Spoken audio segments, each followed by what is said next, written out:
अस्सलामुअलैकुम नाज़रीन, पाकिस्तान की 75 साला तारीख में आज इस वक्त हम IMF के 22वें प्रोग्राम में हैं।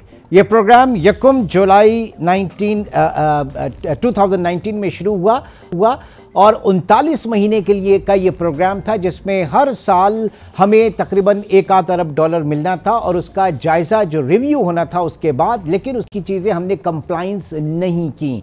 अब इस 6 अरब डॉलर के प्रोग्राम में मजमूई तौर पर पाकिस्तान की मईशत ने जो डेंट भरा है वो 101 अरब डॉलर का भरा है। जी हाँ, ये कल का जो हमारा सेशन था डॉक्टर साहब के साथ, और उसमें जो ये चीज़ें सामने आई और उसमें जो सबसे डॉक्टर अशफाक हसन खान के साथ कल हमारा सेशन था और उसमें ये चीज़ सामने आई कि पिछले 4.5 साल में सिर्फ 2 पॉलिसीज़ अगर आप देखें, हमारे जो एक्सचेंज रेट है यानी शरह तबादला रुपये डॉलर का फ़र्क, और दूसरा हमारा पॉलिसी रेट यानी इंटरेस्ट रेट। तो शरह तबादला उस वक्त डॉलर जो था 2018 में 121 रुपये का था और अब 262 रुपये, और 141 रुपये का ये फ़र्क हुआ डॉलर की प्राइस में, डॉलर की कीमत में, जिससे मजमूई तौर पर हमारे जो कर्ज़ों की अदायगी वो बढ़ गई 12,511 अरब ये रुपी टर्म में, और डॉलर टर्म में अगर बात करें तो 75 अरब डॉलर का डेंट हमें पड़ा हमारी मईशत को ये कर्ज़ों की अदायगी में। और दूसरी तरफ अगर पॉलिसी रेट की बात करें, शरह सूद की बात करें, तो उस वक्त 6% पे थी, आज 17% पे है और अब 2% मजीद बढ़ने का भी इम्कान है। तो ये 11-12% जो शरह सूद बढ़ी, इसकी वजह से जो कर्ज़ों की अदायगी उसमें 4,275 अरब रुपए इजाफा हुआ। यानी ये दोनों चीज़ें जो बढ़ी हैं ये बगैर कर्जा लिए बढ़ी है महज इन 2 इक़दामात से। और डॉलर टर्म में अगर बात करें तो 26 अरब रुपए हमारे कर्ज़ों की अदायगी जो है इन टर्म ऑफ डॉलर बढ़ गई। इस तरह मजमूई तौर पर इस 6 अरब डॉलर के प्रोग्राम के लिए हमारी मईशत को 101 अरब डॉलर का झटका बर्दाश्त करना पड़ा, और अभी भी हम सह नहीं पा रहे हैं क्योंकि 170 अरब रुपए के मजीद टैक्सेस मिनी बजट के उसमें लगे, और ज़ाहिर है कि बड़ी रिग्रेसिव टैक्सेशन होती है, डिशन पाकिस्तान में है नहीं, तो इनडायरेक्टली अब जो जनरल सेल्स टैक्स है GST है वो 18% हो चुका। यकीन जानिए कि इस वक्त आवाम की चीखें निकल चुकी हैं, महंगाई का 48 साला रिकॉर्ड पाकिस्तान में टूट चुका है। हम इन्हीं अपनी जो हमारी पॉलिसीज़ हैं जिनके बारे में बहुत अरसे पहले जो है वो गालिब क्या खूब कह गए थे कि कर्ज की पीते थे मैं, लेकिन समझते थे कि हाँ रंग लावेगी हमारी फाका मस्ती एक दिन। तो ये जो उधार के इधर उधर से पकड़ के हमने डॉलर जमा किए और उसके बाद अपने फॉरेक्स रिजर्व्स को बढ़ा चढ़ा कर पेश किया, आज ये हालत है कि इस वक्त हमारे सेंट्रल बैंक के पास जो रिज़र्व हैं वो तकरीबन 3 अरब डॉलर के रिज़र्व इस वक्त पाकिस्तान के पास हैं। ये सिर्फ मैं सेंट्रल बैंक की बात कर रहा हूँ। इन तमाम पॉलिसीज़ पे और आगे कैसे बढ़ाया जा सकता है, इस गर्दाब से निकलेंगे कैसे, आज हमारे पैनल में डॉक्टर इकरामुल हक माहिर मालियाती उमूर इस वक्त हमारे साथ मौजूद हैं। डॉक्टर साहब बहुत शुक्रिया। और साथ साथ AB शाहिद साहब, बहुत अरसे बाद आज AB शाहिद साहब जो है उन्होंने हमसे जो है प्रोग्राम के लिए वक्त दिया। मौजूदा उनकी तबीयत की ख़राबी की वजह से जो है वो एतराज़ करते हैं, लेकिन आज के इस खुसूसी प्रोग्राम में हमारे साथ मौजूद हैं जनाब AB शाहिद साहब, मुआशी तजज़ियाकार, सीनियर मुआशी तजज़ियाकार। AB शाहिद साहब, आपका भी बहुत बहुत शुक्रिया। डॉक्टर इकरामुल हक, सबसे पहले आपकी तरफ आता हूं कि ये जो पॉलिसी थी हमारी जिसमें 6 अरब डॉलर का हमने प्रोग्राम साइन किया, 22वां IMF का पाकिस्तान का प्रोग्राम, और उसमें महज 2 पॉलिसीज़ की वजह से 101 अरब डॉलर का डेंट हम भर चुके हैं, क्या कहेंगे सर? दरअसल पाकिस्तान के माशी ढांचे का जो मसला है वो यही है कि जब आपकी ग्रोथ रेट 5-6% पे चला जाता है तो फौरी तौर पर हमारा करंट अकाउंट डेफिसिट इतना ऊपर चला जाता है जिसको हम फंड नहीं कर पाते। जाहिर है इस सूरत हाल में फिर आपको लैंडर ऑफ लास्ट रिजॉर्ट के पास जाना पड़ता है। तो अगर मईशत को ICU में रखना है और फिर उसके बाद मरीज का सही इलाज नहीं करना है, यानी कि जो मर्ज की वजूहात हैं उनका इलाज नहीं करना मगर सिर्फ ज़ाहिरी अलामात का ही इलाज करना हो, तो फिर तो ये 22वां प्रोग्राम क्या, हम एक और प्रोग्राम में भी अगले जाएंगे, फिर उससे ये सिलसिला जारी रहेगा। तो तवातर से हर प्रोग्राम में हुआ यही कि जो स्ट्रक्चरल रिफॉर्म्स का हम वादा करते हैं, IMF हो या ना हो, चलिए अपने फायदे के लिए ही हम करना चाहते हैं, वो हमसे हो नहीं पाता है, जिसकी वजह से हमारे यहाँ तो फिस्कल डेफिसिट कंट्रोल होता है।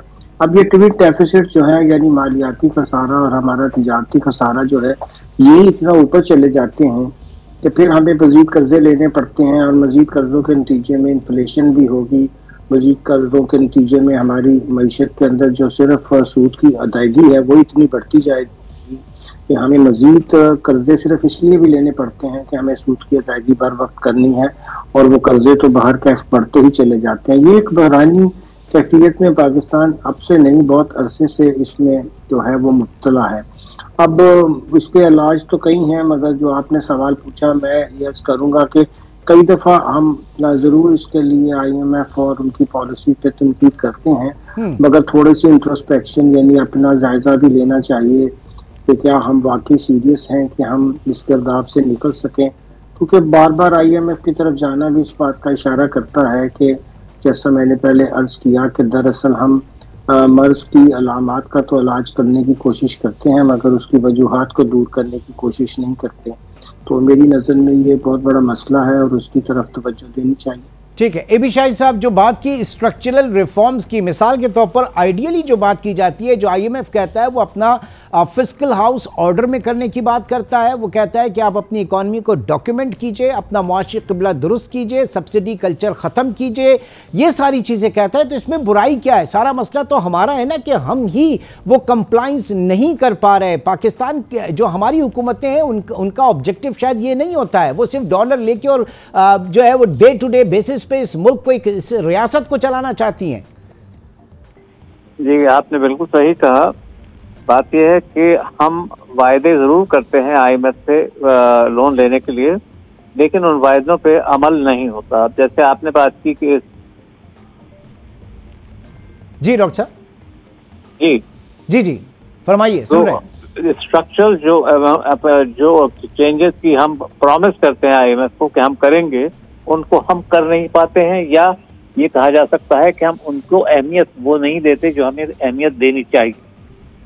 अब टैक्सेशन के सिस्टम के अंदर हमारे बहुत सारे फ्लॉज हैं, और हम बार बार ये कहते हैं कि हम उनको दुरुस्त कर रहे हैं, लेकिन एंड में क्या नजर आता है आपको कि आप जहां खड़े थे पहले वहीं। डायरेक्ट टैक्सेशन नाम की चीज जो है वो मिनिमम है, जबकि होना डायरेक्ट टैक्सेशन को ज्यादा चाहिए। इनडायरेक्ट टैक्सेशन पे हम रिलाई करते हैं। तो ये जो चीजें हैं, इनके नतीजा यही होता है कि हमारा टैक्स कलेक्शन का जो टारगेट होता है, रेवेन्यू का टारगेट, वो किसी भी साल हम पूरा नहीं कर पाते हैं। और जहां तक बात है एक्सटर्नल डेट्स की, ये चीज एक साल में नहीं हुई है, ये तो पिछली कई दहाइयों से हमने ये देखा है कि हमने उस चीज को इम्पोर्टेंस दी ही नहीं जो हमें देनी चाहिए थी। आर्टिफिशियली तरीके से हमने डॉलर को सस्ता रखा, जिसके नतीजे में एक्सटर्नल एक्सपोर्ट सेक्टर जो था वो डेवलप नहीं हो पाया, क्योंकि आम आदमी का ख्याल ये था कि भाई इम्पोर्ट सस्ती हैं, हमें बनाने की क्या जरूरत है, हमें इम्पोर्ट कर लेना चाहिए। एक्सपोर्ट ओरिएंटेड इंडस्ट्रीज पाकिस्तान में डेवलप नहीं हुई।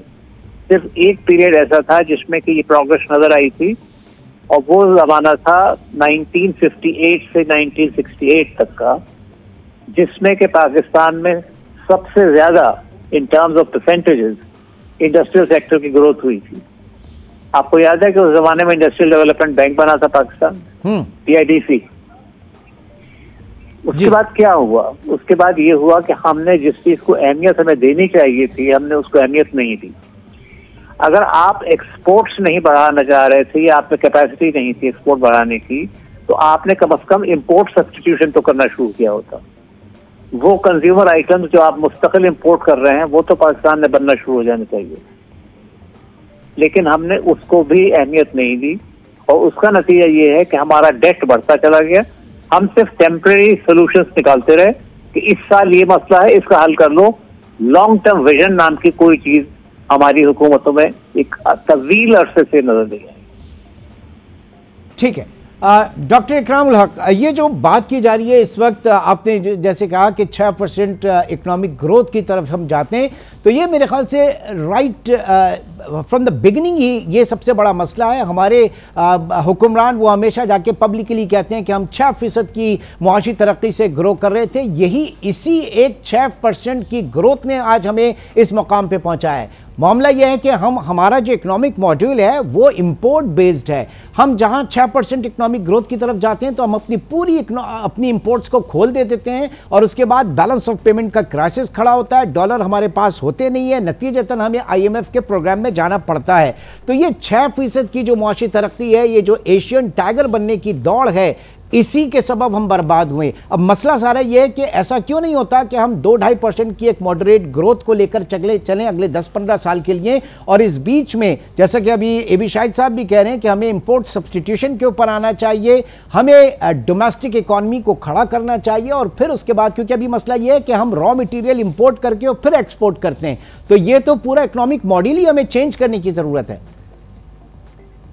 जी बिल्कुल दुरुस्त फरमाया। देखिए, असल में किसी भी मईशत के अंदर जो बुनियादी बात होती है वो दो हैं। एक तो ये कि आप खुद कैपिटल गुड्स और अपनी जो इंडस्ट्री है उसको बढ़ाएं, जिससे बहुत फ़ायदा ये होता है कि आपके यहाँ एम्प्लॉयमेंट जनरेट होती है। ज़ाहिर है पाकिस्तान को तो अपने यूथ पल्स के लिए इतनी ज़्यादा एम्प्लॉयमेंट चाहिए, और उसके सालाना अगर आप देखें तो हमारी तरक्की जो है माशी, उसके अहदाफ हमने जहाँ पूरे भी किए और कहा कि हमने की, वो भी तो सारी इंपोर्ट ओरिएंटेशन की, आपने खुद भी फरमाया।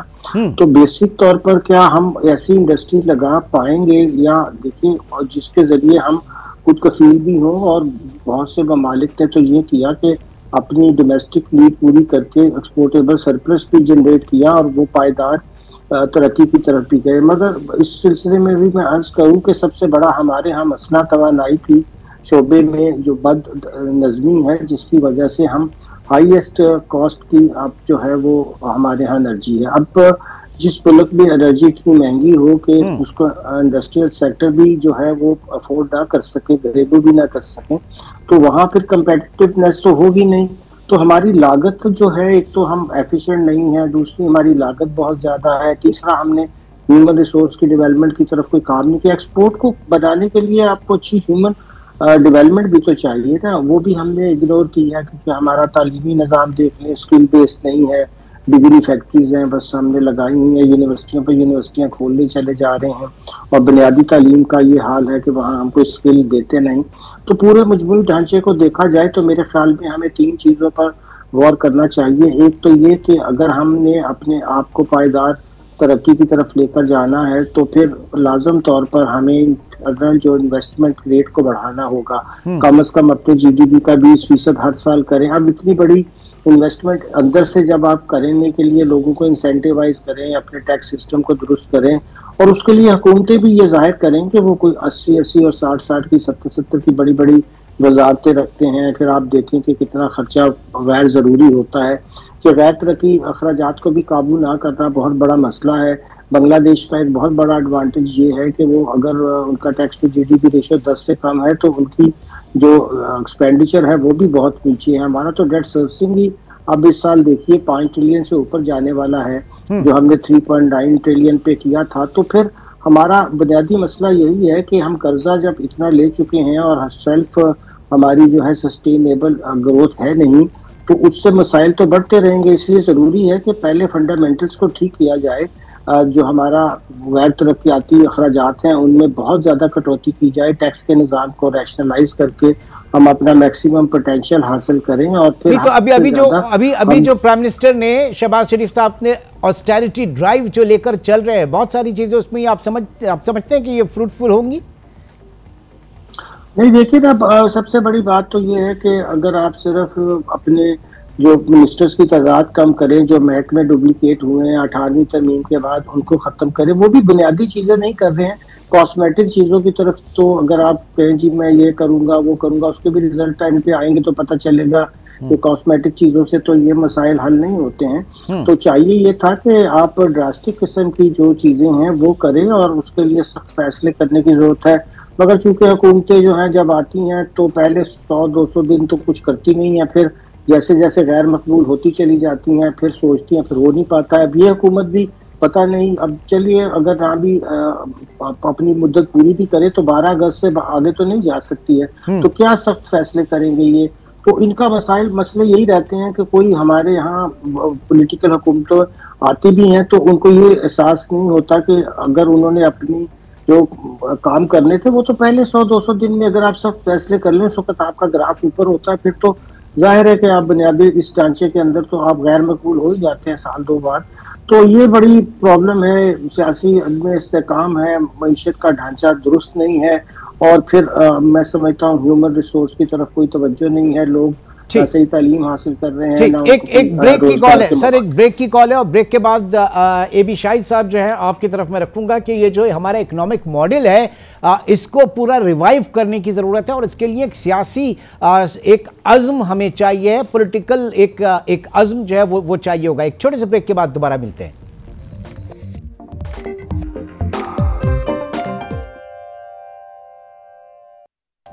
वेलकम बैक जी।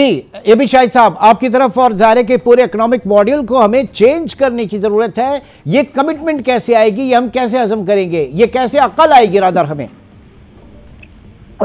देखिए इस वक्त प्राइम मिनिस्टर साहब ने एक तफसीली बयान जारी किया है जिसमें उन्होंने कहा है कि किस तरह खर्चों को, सरकारी खर्चों को कम किया जाएगा।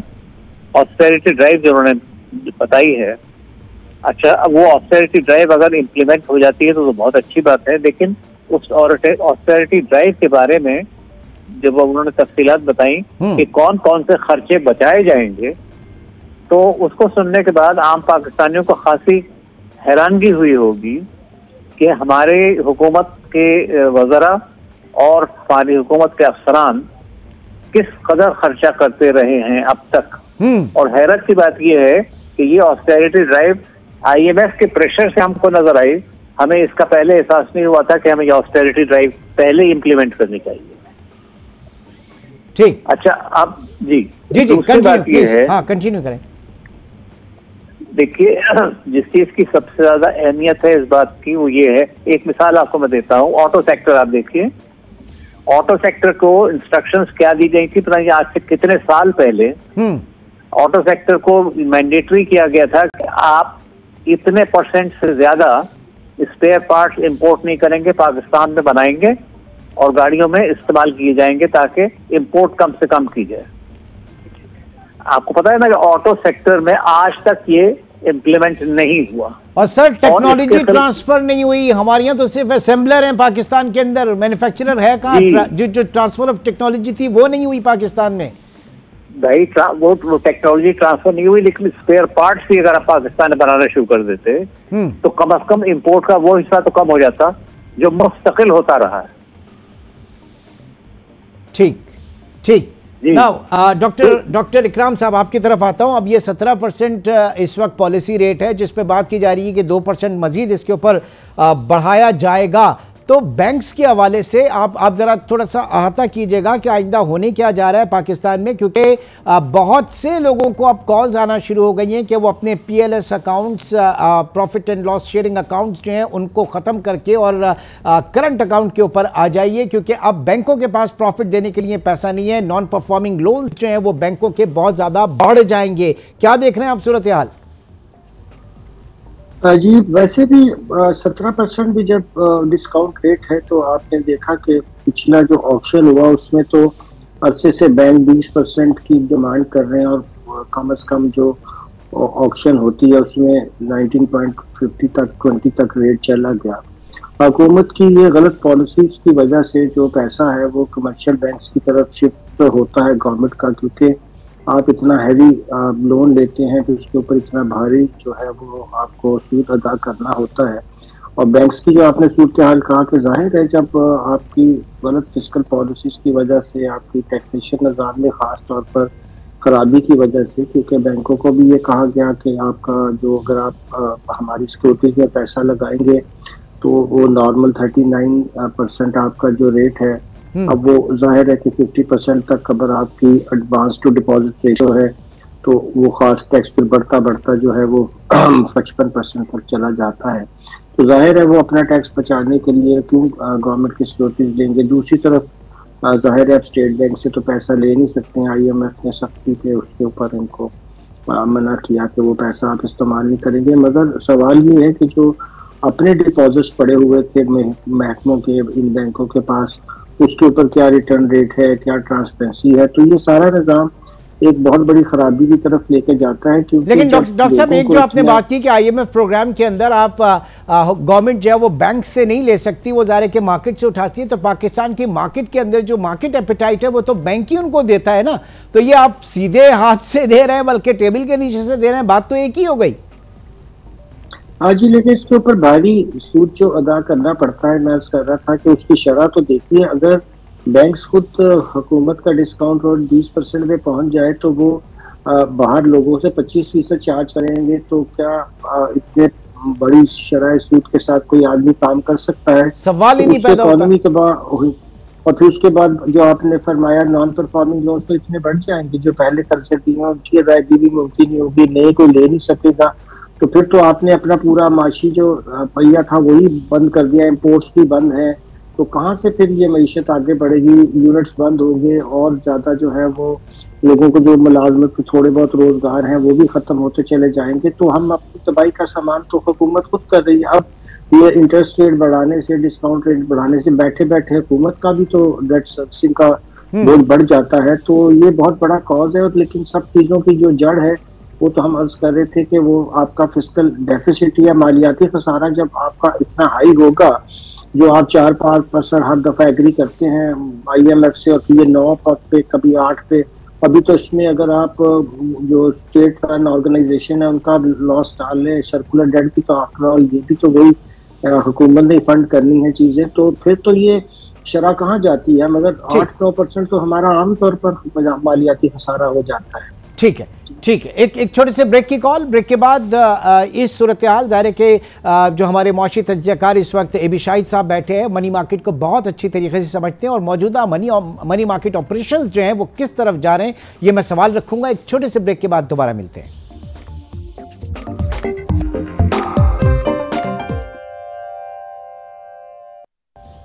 वेलकम बैक जी। AB शाहिद साहब, मनी मार्केट ऑपरेशंस के हवाले से अगर मैं इस वक्त आपसे जानना चाहूं कि क्या सूरत हाल आप देख रहे हैं, ये पाकिस्तान का बैंकिंग सेक्टर जो है वो कहां जा रहा है इस पूरे ऑपरेशंस में? देखिए, इस साल जो 2022 के जो प्रॉफिट फिगर्स आई हैं बैंकों की, वो तो काफी उम्मीद अफजा है क्योंकि बैंकों ने काफी मुनाफा कमाया है। लेकिन जब इंटरेस्ट रेट आप इस लेवल पे ले आए हैं, डिस्काउंट रेट बढ़ता चला गया है और खबरें ये है कि अब 2% का मजीद इजाफा होने वाला है और ये 19% 19% पे चला जाएगा, तो इसके बाद बहुत मसाइल पैदा होंगे बैंकों के लिए भी और उनके कस्टमर्स के लिए भी, जिसका इम्पैक्ट आएगा मनी मार्केट के ऊपर। उसकी वजह ये है कि इतना हाई जो अगर हो जाएगा शरह सूद, तो उसके नतीजे में बिजनेसेस डिफॉल्ट करेंगे और नॉन परफॉर्मिंग लोन्स की तादाद बढ़ती जाएगी और जब नॉन परफॉर्मिंग लोन्स की तादाद बढ़ेगी तो उसका नतीजा ये होगा कि वो पैसा जो वक्त पे बैंकों को वापस मिलना चाहिए था अपने बोरोअर्स से, वो नहीं मिलेगा। उसके बाद बैंकों में लिक्विडिटी प्रॉब्लम्स खड़ी होंगी और वो मजीद प्रेशर डालेगा इंटरेस्ट रेट का, इंटरबैंक में जो ट्रांजैक्शन होंगे। तो ये इंटरेस्ट रेट जो बढ़ाने की जो पॉलिसी रखी गई है और इसको रिलेट किया गया है इन्फ्लेशन से, ये चीज जो है ये पाकिस्तान के बिल्कुल हक में नहीं जाएगी। इसके बहुत ज्यादा नुकसान पाकिस्तानी मईशत को बर्दाश्त करने पड़ेंगे। ठीक, डॉक्टर इकरामुल हक, ये जो महंगाई को या इन्फ्लेशन को रोकने के लिए पॉलिसी रेट को बढ़ाया गया है, ये डिमांड साइड एक इंस्ट्रूमेंट को यूज करने की कोशिश, पाकिस्तान का तो मसला सप्लाई साइड का है, हमारे यहाँ तो कॉस्ट पुश इन्फ्लेशन है, हम ये क्यों अलग टूल्स से कोशिश कर रहे हैं कि महंगाई को रोकें जबकि महंगाई और बढ़ेगी उसके नतीजे में? बिल्कुल सही फरमाया आपने, क्योंकि पाकिस्तान का मसला ये है कि जहाँ रवायती तौर पर हम समझते हैं कि स्टेट बैंक के इंटरेस्ट रेट बढ़ाने से जो है वो स्लो डाउन होगा और चीज़ों की डिमांड नीचे आएगी। आपने सही फरमाया, ये तो सप्लाई साइड का इशू है हमारे यहाँ, क्योंकि बहुत सी जो कॉस्ट पुश इन्फ्लेशन है उसका बड़ा हिस्सा देखिए कि इंटरेस्ट रेट के अलावा मैं अर्ज कर रहा था कि हमारे यहाँ मुसलसल एनर्जी की कॉस्ट बढ़ती है, पेट्रोलियम प्राइसेस बढ़ती हैं, टैक्स रेट्स बढ़ते हैं। ये तीनों मिलाकर भी तो इन्फ्लेशन को इतना पुश कर रहे होते हैं, तो जाहिर है कि ये तो हमारे बुनियादी मसाइल हैं। उसकी वजह से फिर आम कमोडिटी की चीज़ें भी महंगी होती हैं और उसकी वजह से हम समझते हैं कि शायद ये जो हमारा टेक्स्ट बुक केस है कि हम अगर इंटरेस्ट रेट बढ़ाएंगे तो उससे ये इन्फ्लेशन नीचे आवे, तो कभी भी नहीं हुआ पाकिस्तान में। तो उसका नुकसान अभी हमने देखा कि दो सूरतों में बहुत वाजे होता है। एक तो हुकूमत को बैठे हुए अपना जो बर्डन है इंटरेस्ट का वो बढ़ जाता है, उनकी डेट सर्विसिंग करने की, क्योंकि सबसे बड़ी बोरोवर तो खुद गवर्नमेंट ऑफ पाकिस्तान है खुद। जी बिल्कुल। फिर जो आम कारोबारी हैं वो इस शरह सूद के साथ तो स्वाय कारोबार बंद करने के जिन्होंने पहले कर्जे लिए हुए हैं उससे मैशत की जो शरह नमू है वो तो नीचे आएगी। उसके साथ साथ हमारी बेरोजगारी बढ़ेगी और फिर सबसे बड़ी बात ये कि जब ये नॉन परफॉर्मिंग लोन्स में इजाफा होगा तो बहुत ज्यादा प्रॉब्लम्स की तरफ जाएंगे लोग और इस शरह सूद के ऊपर तो पाकिस्तान में कोई भी काम नहीं कर सकता है, तो इसको कंट्रोल करना बहुत जरूरी है। देखिए जिन दिनों में हमारी शरह सूद 3-4-5% थी, बहुत माशी तरक्की हुई उन सालों में, बावजूद इसके कि हमने कोई बहुत ग्रोथ ओरिएंटेड और बहुत कोई एक्सपोर्ट ओरिएंटेड ग्रोथ ना भी की, तो फिर भी सस्टेनेबल था। और उन दिनों पर जब ये बेहतर हुए हालात तो हमें टैक्स की भी उन 3-4 साल में खास तौर पे आपने देखा जब शौकत अजीज साहब और मुशर्रफ साहब का जमाना था तो बजट टारगेट्स भी टैक्स के पूरे हुए, क्योंकि मईशत अपने आप अच्छी ग्रो भी कर रही थी। तो मईशत ग्रो करेगी तो रोजगार और टैक्सों में इजाफा होगा। ये नहीं हो सकता कि आप कंटेक्शनरी पॉलिसीज यूज करें, इंपोर्ट बंद कर दें और सारा करें और फिर ग्रोथ और टैक्सेस की भी आप उसमें जो है वो तरक्की की जो है किसी किस्म की जो है उम्मीद भी रखें। तो ये कैसे हो सकता है कि एक तरफ आप अपनी जो पॉलिसी है, मॉनेटरी पॉलिसी है, उसको इतना टाइट करें और दूसरी तरफ आप टैक्सेस भी जो हैं वो ऐसे प्रेसिव और इनडायरेक्ट लगाएं और फिर ये तवक्को करें कि इकोनॉमी ग्रो करेगी। ये तो कभी दुनिया में हुआ ही नहीं और इसी की वजह से मेरा ख्याल में कि पाकिस्तान मुसलसल एक उसका शिकार है, जिसे आप कह सकते हैं कि एक हमारा बहुत बुरा विशियस सर्कल है और उस सर्कल में हम इतने बुरी तरह फंसे हुए हैं कि उस विशियस सर्कल को तोड़ने के लिए हमारे पास अगर सोल्यूशन है भी तो मैं अर्ज कर रहा था कि कोई किसी किस्म की उसमें सियासी अज़म नहीं है कि उसको नाफिज कर दे। और ऐसा नहीं है कि सोल्यूशन नहीं है, मगर उसको वो करना नहीं चाहते, क्योंकि हर कोई चाहता है कि मैं अगले इलेक्शन जीतूं। अभी मैं तो बस 2-4 साल के लिए आया हूँ, क्योंकि हुकूमत 5 साल पूरे करती नहीं। मैं अर्ज कर रहा था कि दूसरे साल तो यहाँ हुकूमतें गैर मकबूल होना शुरू हो जाती हैं, क्योंकि आते ही जो काम वो कर सकते हैं। जब मैं अर्ज कर रहा था कि उनका जो उस वक्त सियासी ग्राफ ऊपर होता है तभी तो इलेक्ट होके आते हैं, तो पहले जो है वो 6 महीने साल ज़ाया कर देते हैं, उसकी वजह से बहुत मसाइल बाद में पैदा होते हैं। ठीक। अच्छा, एबी शाहिद साहब, अभी आपने फरमाया कि बैंकों के प्रॉफिट्स जो हैं वो बड़े अच्छे नताइज जो है, माली नताइज रहे, लेकिन बात सारी है कि जितनी मुनफरिद बैंकिंग पाकिस्तान में होती है दुनिया में कहीं नहीं होती। या 8-10% का स्प्रेड जो कमाते हैं पाकिस्तान के अंदर बैंक्स, और बात की जाती है इन्वेस्टमेंट है उनकी गवर्नमेंट पेपर्स के अंदर। आप एडवांस टू डिपॉजिट जरा उठा के देखिए कि क्या रेशो है, तो ये बैंकारी तो दुनिया में कहीं नहीं होती जो पाकिस्तान में होती है। गवर्नमेंट पेपर्स के अंदर, ट्रेजरी बिल्स के अंदर, पाकिस्तान इन्वेस्टमेंट बॉन्ड्स के अंदर आप जाके सरमायाकारी करें, रंग भी चौखा, और वो क्या कहते हैं, हिंग लगे ना पिटकरी, और रंग भी चौखा। ये तो बैंकारी होती है हमारे यहाँ। जी आप दुरुस्त कह रहे हैं। उसकी वजह ये है कि जब इकोनॉमी आपकी डाउनस्लाइड की जब होती है तो उससे नतीजा ये होता है कि बिजनेस सेक्टर्स जो हैं वो एक्सपैंड नहीं करते हैं, अपनी प्रोडक्टिव कैपेसिटी एक्सपैंड नहीं करते हैं, अपने मार्केट को एक्सपैंड नहीं कर पाते हैं, लिहाजा बोरोइंग कस्टमर्स की कम हो जाती है और उसके बाद बैंक्स जो हैं वो फिर पैसा इन्वेस्ट करने लगते हैं गवर्नमेंट बॉन्ड। लेकिन अब मैंने जो आपको बताया था ना कि पिछले साल मुनाफा अच्छा खासा हुआ था बैंकों का, लेकिन अब जो आने वाला साल है इसमें ये तस्वीर बदल जाएगी, इसलिए कि इतने हाई इंटरेस्ट रेट के ऊपर बोरोवर अपने बिजनेस में मुनाफा नहीं कमा सकेगा, उसको अपने बिजनेस साइज को कट करना पड़ेगा। नतीजे के तौर पे ज्यादा पॉसिबिलिटी इस बात की होगी कि नॉन परफॉर्मिंग लोन्स की तादाद और उनका अमाउंट बढ़ता जाएगा और उसके नतीजे में मुनाफा बैंकों का नीचे आएगा, क्योंकि उनको लॉस प्रोविजन करनी पड़ेगी। और इससे हमारी चीज ये जो आप बात कर रहे हैं, ये क्या मनी मार्केट बैंकिंग, और ये हम देख रहे हैं कि इसका जो बहुत बड़ा असर है वो हमारी कैपिटल मार्केट्स के ऊपर भी पड़ेगा। जाहिर है कि वहाँ पे एक रिटर्न जो है वो बहुत ज़्यादा मुश्किल हो जाएंगे। फिर जो लिस्टेड कंपनीज हैं, स्पेशली वो जो हाईली एक्सपेंड और ये इंटरेस्ट रेट के ऊपर, बोरोड मनी के ऊपर हैं, वहाँ पे रेड लाइन आना शुरू हो जाएगी। तो ये पाकिस्तान की कैपिटल मार्केट के लिए भी बहुत खतरनाक चीज़ है।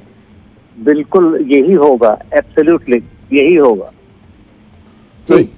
बिल्कुल ऐसा ही होगा। हाँ हाँ, ये जो मॉनेटरी पॉलिसी जो है, मेरा ख्याल ये है कि मॉनेटरी पॉलिसी को उस लाइन पे नहीं होना चाहिए था जिस पे वो फिलहाल है।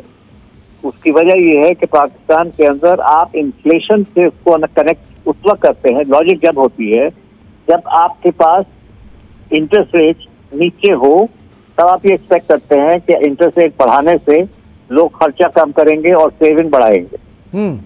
लेकिन अब ये नहीं हो रहा है, इसलिए कि अब इतनी ज्यादा महंगाई बढ़ गई है चीजों की कि खरीदारी बहुत ज्यादा नहीं कर रहे लोग।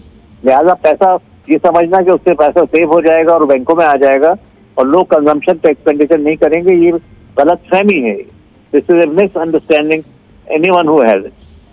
ठीक, बिल्कुल सही कह रहे हैं, बिल्कुल सही कह रहे हैं। अच्छा डॉक्टर इकराम साहब, अब जो सूरत हाल है, मौजूदा सूरत हाल में एक इंडिया की मिसाल मैं सामने रखूंगा, क्योंकि एक बेंचमार्क एक थिंकिंग होनी चाहिए कि हुकूमत का काम कारोबार करना नहीं, बिजनेस करना नहीं, बल्कि कारोबार के लिए कंड्यूसिव माहौल फराहम करना है, पॉलिसीज फराहम करना है। They learn the lesson. आप ये देख रहे हैं कि वहाँ पर जो हमारा PIA और पाकिस्तान स्टील मिल और पाकिस्तान रेलवे एंड सो जो इस वक्त वाइट एलिफेंट बने हुए हैं, वहाँ पर अब ये सोच में, थिंकिंग में फ़र्क आ गया है।